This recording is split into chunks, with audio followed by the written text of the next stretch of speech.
Morning students. बेटा इस lecture में हम पढ़ेंगे, हमने इससे पहले लेक्चर में इक्वेशन ऑफ लाइन निकालना सीख लिया in vector form as well as in Cartesian form. This is your second exercise from NCERT book. और अब हम इसी में दो लाइंस के बीच में एंगल निकालना सीखेंगे। फिर पैरेलल लाइंस की कंडीशन क्या होती है, परपेंडिकुलर लाइंस की क्या कंडीशन होती है, लाइन की इक्वेशन दे रखी है तो उससे एंगल कैसे निकाले जा सकते हैं, लाइन का डायरेक्शन रेशियो, डायरेक्शन कोसाइन की जरूरत हमें कैसे पड़ती है, किस तरह से हम उनका यूज करके एंगल निकाल सकते हैं, वो डिस्कस कर रहे हैं। तो हमने लिखा है यहाँ पे कि angle between two line. Suppose करो हमें दो लाइनें दे रखी हैं, this line is L1, this line is L1 and this is second line L2। तो L1 L2 बेटे कोई भी जब लाइन आपको दे रखी है तो इसका मतलब हमें उस लाइन के बारे में दो बातें बताओ। नंबर एक कि वो लाइन किस पॉइंट में से पास होती है, that is written with vector a. Vector a का मतलब ये होता है कि वो लाइन किस में से पास होती है, ए पॉइंट में से पास हो रही है, उसके कोऑर्डिनेट हम x1 y1 z1 वो पता होंगे। तो फर्स्ट लाइन की equation r equal to a plus lambda b। तो a मींस कि वो लाइन a पॉइंट में से पास हो रही है जिसके कोऑर्डिनेट जिसका पोजीशन वेक्टर a हो जाएगा। और lambda b means that is this vector b represent direction ratio of this line. ये जो b वेक्टर है ये रिप्रेजेंट कर रहा है डायरेक्शन रेशियो ऑफ लाइन। या फिर इस b वेक्टर को हम ऐसा कह सकते हैं this b is a vector which is parallel to line. b vector इस लाइन के पैरेलल हो सकता है which is equal to a1 a2 j कुछ भी आप नाम ले सकते हो इसका। या फिर इसको डायरेक्शन गाइड जो हमारी लाइन है उसके डायरेक्शन रेशियो, जैसे इस लाइन के डायरेक्शन रेशियो बेटे a1 a2 और a3 ये हमें b से ही पता लगता है, ठीक है जी। तो जो b होता है lambda into b that represent direction ratio of line, उसको आप डायरेक्शन रेशियो ऐसे लिख लो।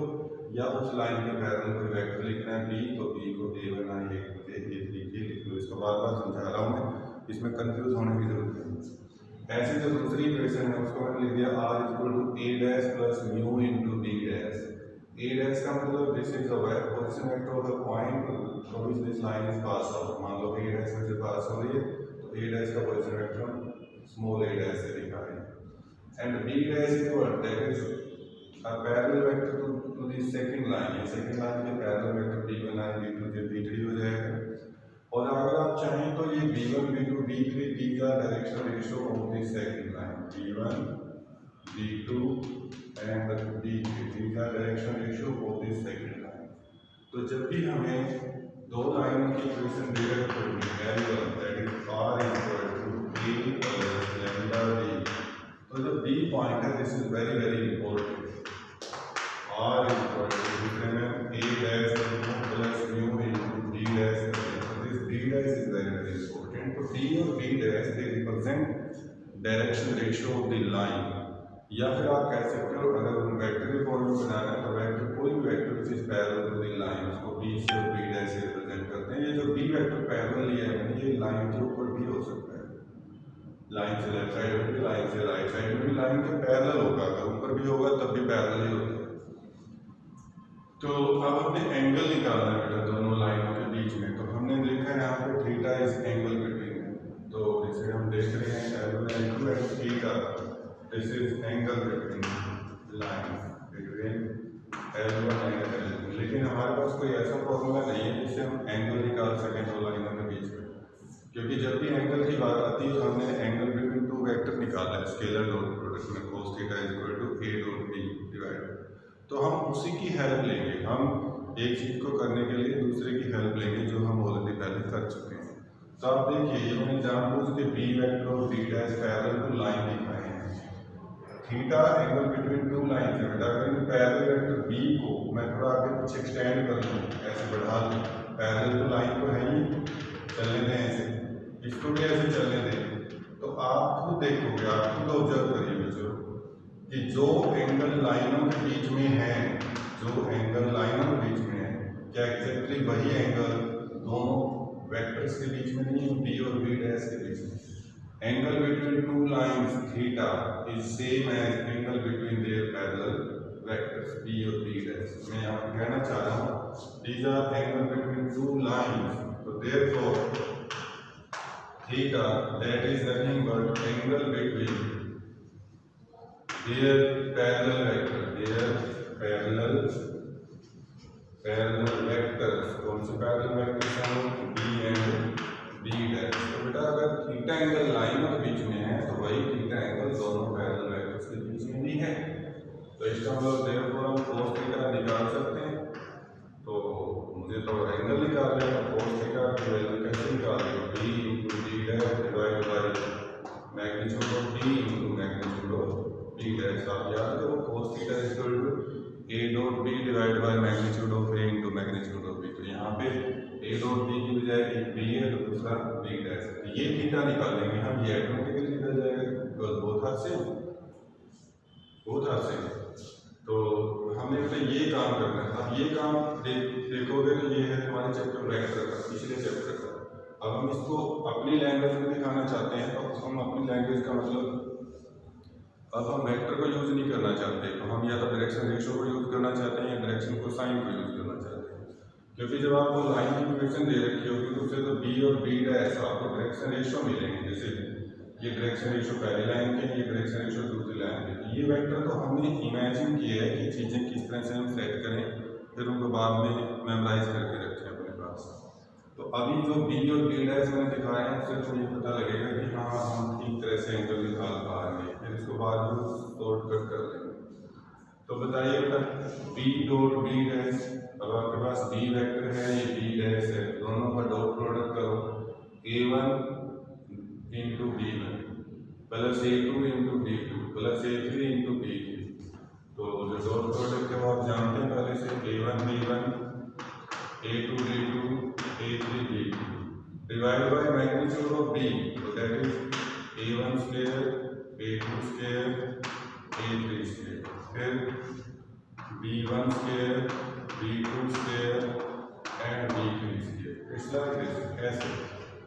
तो आप इसमें देखो बेटा, एक तो हमने यहाँ पे वेक्टर का मल्टीप्लिकेशन किया। मैं कह रहा हूँ कि मैं इसको छोड़ना चाहता हूँ, मैं इसको नहीं लेके जाना चाहता, तो इसमें से भी तुमने वेक्टर वाले फॉर्म को हटा देना है। तो अब आप जरा सोचिए, जब आपको एंगल निकालना है दो लाइनों के बीच में, तो लाइनों को क्या क्या दे रखा है? आपको लाइनों की इक्वेशन दे रखी है a1 प्लस लैम्डा b1। तो इसका मतलब b से मुझे फर्स्ट लाइन की डायरेक्शन रेशियो मिले a1 into a3।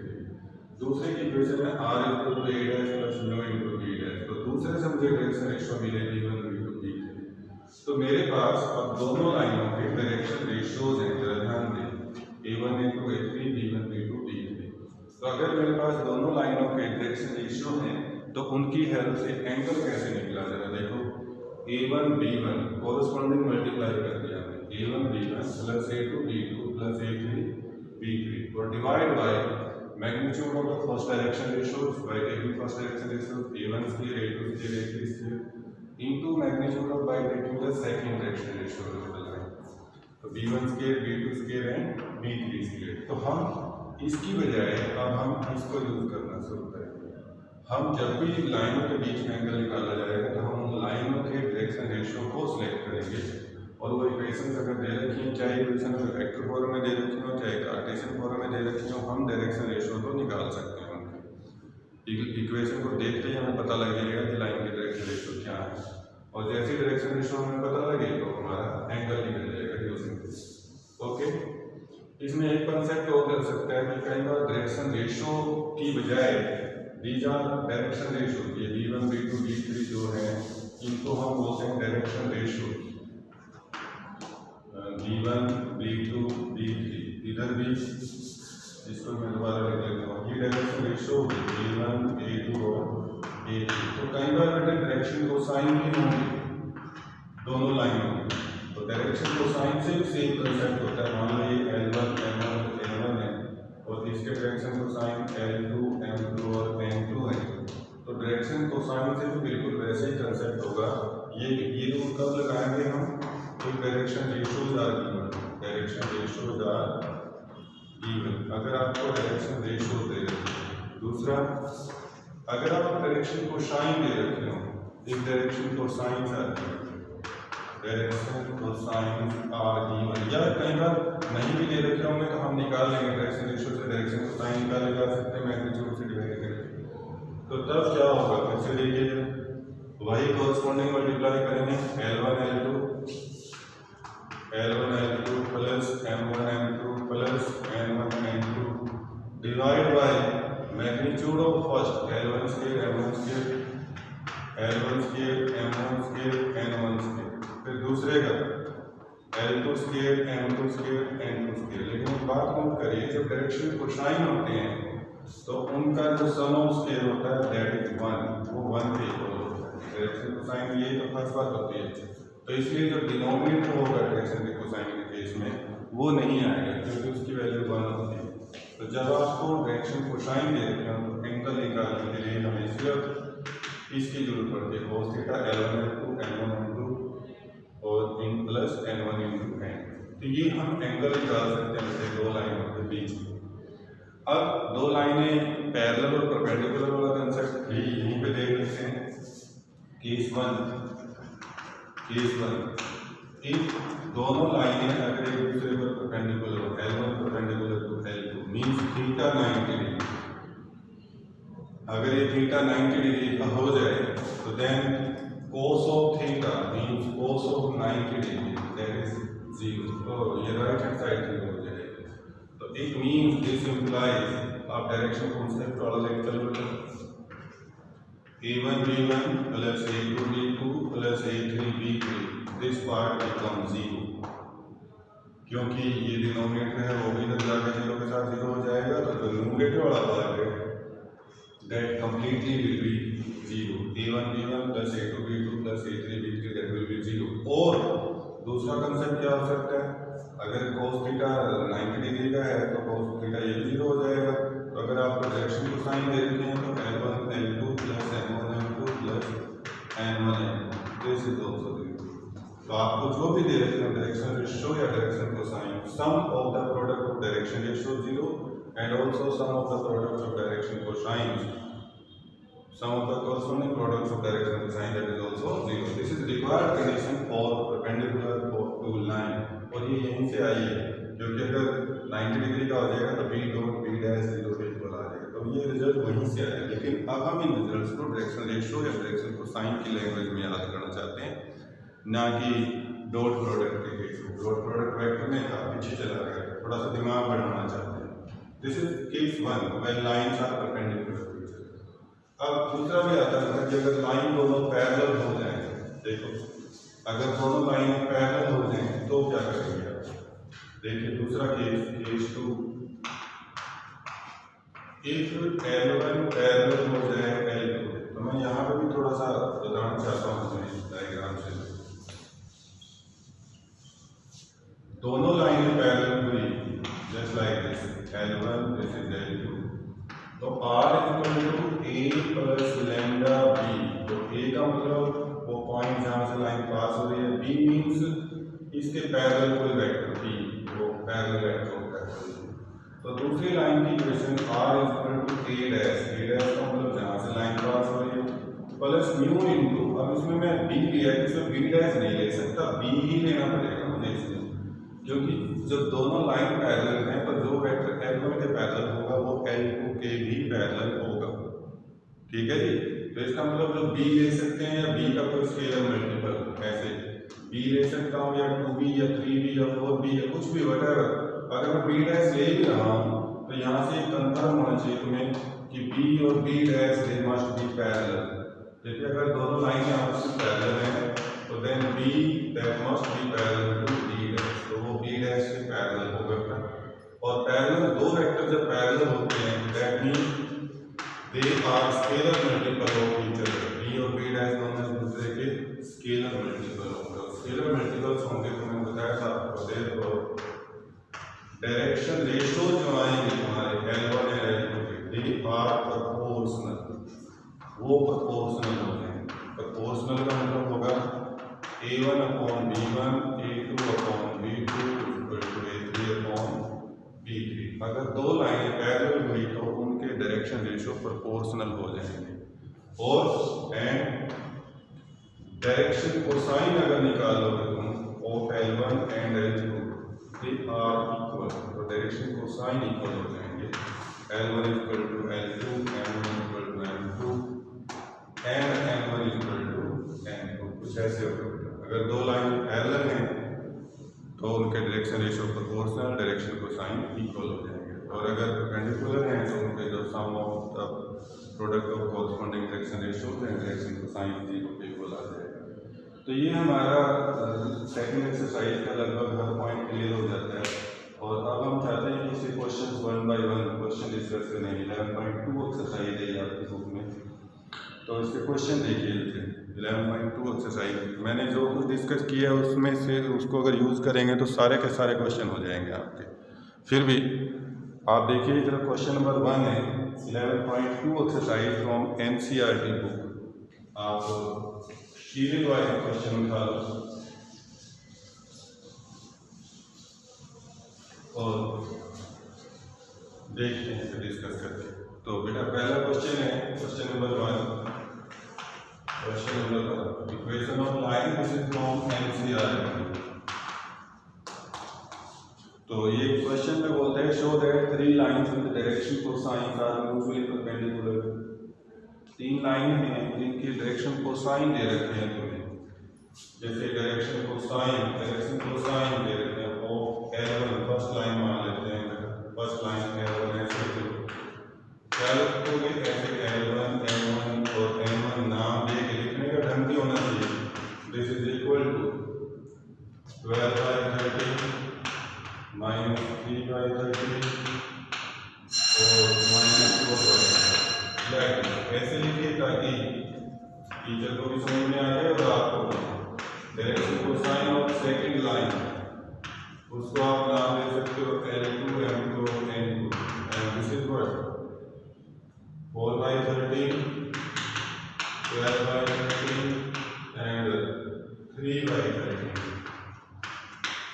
then direction cosine of L3 third line, that is L3 M3 or N3, and this is 3/30 minus 4/30 and 12/30। आपको शो कर रहे हैं ये 3 line mutually perpendicular to each other. तो बेटा अभी भी हमने बताया था कि अगर 2 लाइन परपेंडिकुलर होती हैं तो आप यहाँ लिख सकते हो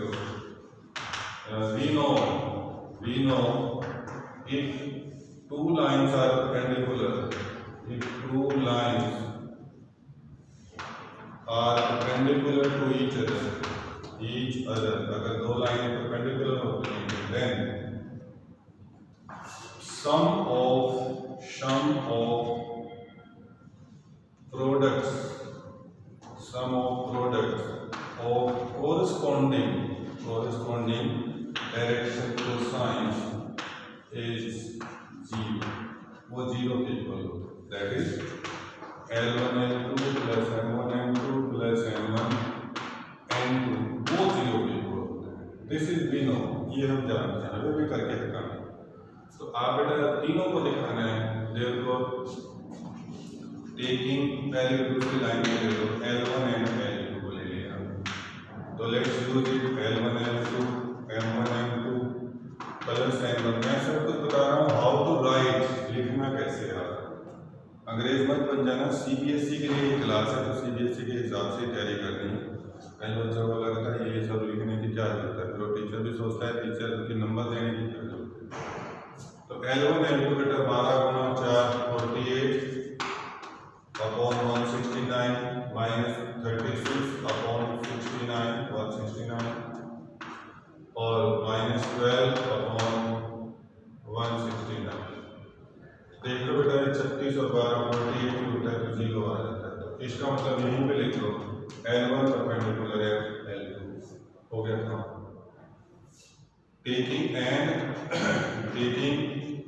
L2 एंड L3 को लेके चलिए तो उसमें आप L2 L3 plus M2 M3 plus N2 N3 and this is what 4 × 3 12/169 48 divide by 169 और 12/36 तो दिस इज आल्सो 0। तो इसका मतलब L2 that is perpendicular to L3 and similarly taking L3 and L1। तो आपको ऐसे करके दिखाना है। ये क्वेश्चन बहुत सिंपल था, मैं बस ये टाइम करके लगाया ताकि आपको लिखना आ जाए, समझ इसके 6 क्वेश्चन ऐसे ही हैं इस एक्सरसाइज में, आप चेक करो। पहले 6 क्वेश्चन में आपको एंगल निकालना है या कुछ इस तरह से। तो दूसरा क्वेश्चन देख लें बेटा, कहता है show that line through the point this and this perpendicular to the line. अब आपको ये क्वेश्चन तो पहले भी आ सकता था। कहता है दो लाइनें हैं, this is first line and this one is second line. इन दोनों लाइनों के बीच का एंगल निकालिए। पहली लाइन 2 पॉइंटों से पास हो रही है बी और डी, और दूसरी लाइन भी 2 पॉइंटों से पास हो रही है सी और डी। तो इसका मतलब बड़ा अच्छा, बहुत अच्छे क्वेश्चन दे रखे हैं। इट मीन्स यहाँ पे तुम्हें डायरेक्शन रेशियो है, डायरेक्शन को साइन नहीं दी। क्वेश्चन नंबर 1 में तो डायरेक्शन को साइन दी। क्वेश्चन नंबर 2 ने आपको पॉइंट दिए, ये पॉइंट है 1 -1 2, दूसरा पॉइंट है 3 4 -3 4 और -, इधर पॉइंट आ गया सी, दिस इज 0 3 2 0 3 2, और ये पॉइंट आ गया 3 5 6 3 5 और 6। तो आपको इन दोनों के बीच में एंगल बताना बेटे। तो आपको ना डायरेक्शन रेशियो दे देते हैं ना डायरेक्शन को साइन, तो डायरेक्शन रेशियो को साइन निकाल लो, दैट्स सिंपल। तो व्हाट इज दिस इज, नाम दे लेना पहले तो direction ratio of this second line और direction ratio of this first line. Better to say a1 a2 a3 ऐसे नाम दे लो उनको। एंड दिस इज व्हाट, क्या होता है 3 - 1 x2 - x1 y2 - y1 3 - 1 2 4 + 1 5 और -2 और -2 -2। Direction ratio of second line you can call it b1 b2 b3 and this is equal to 3 2 and 6 - 2 4। अब हमारे पास डायरेक्शन रेशियो है। तुम चाहो तो डायरेक्शन को साइन भी निकाल सकते हो, लेकिन जब तक डायरेक्शन को साइन निकालेंगे तब तक तो हमारा क्वेश्चन ही हो जाएगा। Now angle between them, let's suppose theta is angle. क्या फॉर्मूला होता है, a1 b1 a2 b2 a3 b3 divide by magnitude of first magnitude of second. तो बेटे आप इसमें do it, कर दो इसको सारा। a1 a2 तो 2 × 3 6 + 5 × 2 10 और -4 × -4 16, ये तो 0 हो गया। Divide by magnitude of first 4 25 + 16 and this is 9 + 4 + 16। तो दिस वन इज 0 क्योंकि ऊपर सारा 0 आ गया। तो cos थीटा 0, इसका मतलब थीटा 90 डिग्री का। तो इसका मतलब यहाँ पे आप कह सकते हो लाइनें एक दूसरे के परपेंडिकुलर। तो लाइक दिस, इस तरह से करना है आपने। दूसरा क्वेश्चन भी ऐसे ही है बेटा। तीसरे क्वेश्चन में find vector equation of A line. तीसरा क्वेश्चन हम कर चुके हैं, लाइन की इक्वेशन निकाल ली। क्वेश्चन नंबर 4 हो जाएगा, क्वेश्चन नंबर 5 6 तक हो जाएंगे। 7 क्वेश्चन में कहता है इक्वेशन कार्टेशियन फॉर्म में दे रखी है, आपको वेक्टर फॉर्म में लिखनी है। तो आपको ये झगड़ा ही नहीं होना चाहिए कि वेक्टर फॉर्म क्या है, कार्टेशियन फॉर्म क्या है। पहले समझो, जो भी आपको दिया उस क्वेश्चन को समझो। उसने बोला है लाइन की इक्वेशन है, क्वेश्चन नंबर 7 है बच्चों। लाइन की इक्वेशन दी है उसने 7 क्वेश्चन में, x - 5/3 y + 4/7 and z - 6/2। He said write down this in Cartesian form, no sorry vector form में। कार्टेशियन फॉर्म में तो है ही। तो आप जरा समझिए वेक्टर फॉर्म क्या होती है। This is r = a + lambda. a means वो पॉइंट जहां से लाइन पास हो रही है, और b मींस लाइन के डायरेक्शन रेशियो। तो सपोज कोई ये वो लाइन है, तो लाइन के डायरेक्शन रेशियो 3 7 2 है। साफ साफ देख रहे हैं 3 7 2। इनको मैं यहाँ फटाफट b की जगह लिख दूंगा, b 3i + 7j + 2 क्या आ जाएगा। a पॉइंट जहां से लाइन पास हो रही है, तो लाइन कहां से पास हो रही है, मैंने कहा न्यूमरेटर को 0 पुट कर देंगे। तो z की वैल्यू जैसे ये पॉइंट है जहां से लाइन पास हो रही है, तो x की वैल्यू 5 है, y की वैल्यू -4 और z की वैल्यू 6। तो that is the point through which this line is passing, और ये उस लाइन की डायरेक्शन रेशियो। तो ये तो पैरेलल कोई वेक्टर बनाओगे तो पैरेलल वेक्टर 3i + 7j + 2 के बन जाएगा। नहीं तो फिर तो आपने जब इसको पुट करना है तो एक स्टेप का काम है, 5i - 4j + 6 plus lambda into this is 3i + 7j + 2। This is your vector form. तो आप उल्टा भी कह सकते था, वेक्टर से कार्टेशियन में बदलो। या कार्टेशियन से वेक्टर में बदलो। तो आपको जो भी कहा हो उसी के अकॉर्डिंग। क्वेश्चन नंबर 8 और 9 में वो 2 पॉइंट दे दिए, कहा कि दोनों पॉइंटों से पास होने वाली लाइन की इक्वेशन निकालो, जिसे हमने निकाला भी है। आप 8 और 9 क्वेश्चन आप अपनी तरफ से ले लो। जैसे कोई क्वेश्चन कि we need to find equation of a line which passes through these 2 points 2 4 -3 and p is what 1 -1 2, कुछ भी लिख दो मैं। Find equation of this line which passes through these 2 points। तो आपके पास पॉइंट तो एक की बजाय 2 है। अगर आप वेक्टर फॉर्म लिख रहे हो तो a प्लस लैम्डा जरा सोच के देखिए। a पर इसको भी यूज कर सकते हैं, इसको भी यूज कर सकते हैं, दोनों में से किसी भी पॉइंट। तो 2i plus 4j minus 3 a plus lambda into b is nothing, that is direction ratios। b is a vector parallel to line, या b is a vector on the line, या b is a vector which represent direction ratio of the line। तो जैसे मैं a भी point दे रखे तो a भी vector बना सकता हूँ और a भी वेक्टर को ही मैं b का नाम दे सकता हूँ। This is parallel to line. या डायरेक्शन रेशियो तो तुम्हें वैसे भी आते हैं, मैं निकाल लिया x1 - x1 y2 - y1, इसमें कोई झगड़ा नहीं है। It is on your choice, आप b में से a को घटा दो, a में से b को घटा दो, ये कोई फर्क नहीं पड़ेगा। तो -1i -5j और 2 + 3 this is 5। That is equation of line in vector form. दूसरा बच्चा यहाँ पॉइंट 2 4 -3 की बजाय 1 -1 2 भी रख सकता है। तीसरा बच्चा a में से b को घटा के लिख सकता है, तो उससे कोई फर्क नहीं पड़ेगा। कार्टेशियन फॉर्म लिखना है तो आपकी मर्जी, अगर a को ले रहे तो x -2 y -4 और z + 3 हो जाएगा। डिवाइड बाय डायरेक्शन रेशियो तो -1 -5 और +1। This equation in Cartesian form, ये हमारी कार्टेशियन फॉर्म में आ जाएगी। ये बच्चे 9 तक हो गए। देन क्वेश्चन नंबर 10 और 11 में एंगल पूछा है, जो हमने अभी भी डिस्कस किया। फाइंड एंगल बिटवीन 2 लाइन, 2 लाइनों के बीच का एंगल हम कैसे बता पाएंगे। तो वो एंगल का डिस्कशन हो रहा है। तो 10th क्वेश्चन में कार्टेशियन फॉर्म में लिखा हुआ है और इक्वेशन ऑफ लाइन, और 11th क्वेश्चन में कार्टेशियन फॉर्म में लिखी हुई है बेटे। तो हमने तो दोनों से डायरेक्शन रेशियो उठाने हैं और एंगल बता देना है। cos θ = a1 b1 + a2 b2 + a3 b3 divide by magnitude of a1 square a2 square a3 square and magnitude of b1 √of b1 square b2 square b3 square, दोनों में 10th और 11th। जो question number 12 है बेटे, उसमें कहता है find value p so that these lines are at right angle. तो p की वैल्यू तो हम निकाल देंगे। राइट एंगल का भी हमें पता है, 2 लाइनें राइट एंगल पे कब होती हैं, जब थीटा 90 डिग्री का होता है। a1 b1 a2 b2 a3 b3 जब 0 के इक्वल होता है। लेकिन यहाँ पे एक समझने वाली चीज़ है, इन लाइन जो क्वेश्चन नंबर 12 में लाइन की इक्वेशंस दे रखी हैं, they are not in standard form.